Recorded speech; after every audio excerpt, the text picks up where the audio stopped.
নমস্কার বন্ধুরা, আজ আমি কাতলা মাছের একটি সুস্বাদু রেসিপি তৈরি করব। তার জন্য প্রথমে মাছটাকে ভালো করে কেটে ধুয়ে নিয়েছি আর নিয়েছি ধনেপাতা, শুকনো লঙ্কা, কাঁচা লঙ্কা, তেজপাতা, পেঁয়াজ, টমেটো আর আদা রসুন। প্রথমে কড়াইটাকে ভালো করে গরম করে নিয়ে তাতে সর্ষের তেল দিয়ে দেব। এবারে মাছে আমি হলুদ আর লবণ দিয়ে ভালো করে মাখিয়ে নেব।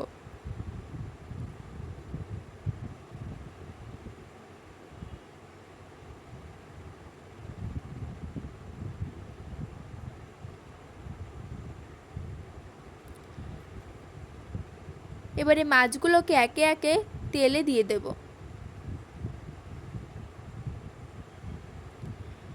এখন আমি একটা মিক্সার গ্রাইন্ডারের মধ্যে পেঁয়াজ কুচি, টমেটো কুচি, আদা রসুন কুচি, লঙ্কা কুচি আর জিরে দিয়ে একটা পেস্ট বানিয়ে নেব।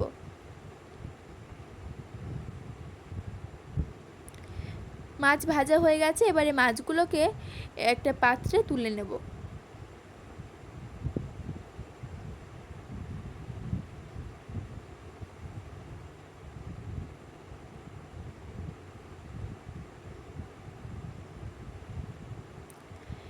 এখন ওই তেলেই তেজপাতা, শুকনো লঙ্কা আর গোটা জিরে ফোড়ন দিয়ে নেব।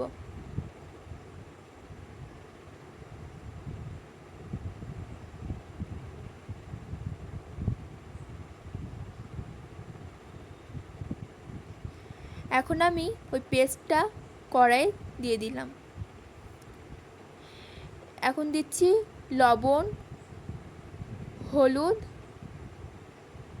আর কাশ্মীরি লঙ্কার গুঁড়ো দিয়ে ভালোভাবে কষিয়ে নেব যতক্ষণ না তেল ছাড়বে।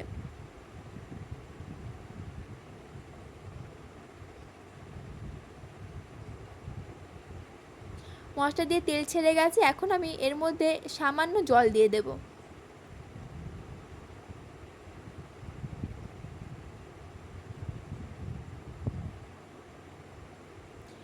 এখন আমি অপেক্ষা করব মশলাটা ফোটার জন্য।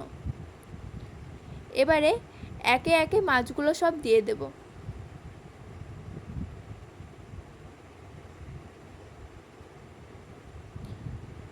মাছগুলো দিয়ে দিয়েছি, এবার ভালো করে নেড়ে নিয়ে ঢাকা দিয়ে দেব।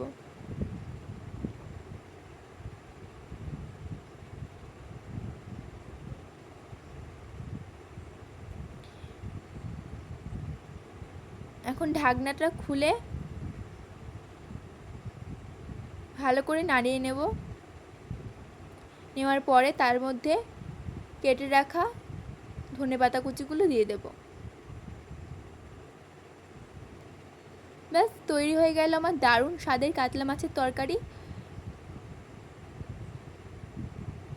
তোমরা এরমভাবে একবার তরকারিটা বানিয়ে খেয়ে দেখো, আশা করি তোমাদের ভালো লাগবে। এটা হচ্ছে আমার তরকারির ফাইনাল লুক। যদি ভালো লাগে তাহলে অবশ্যই লাইক, কমেন্ট, শেয়ার আর সাবস্ক্রাইব করে দিও। Thank you.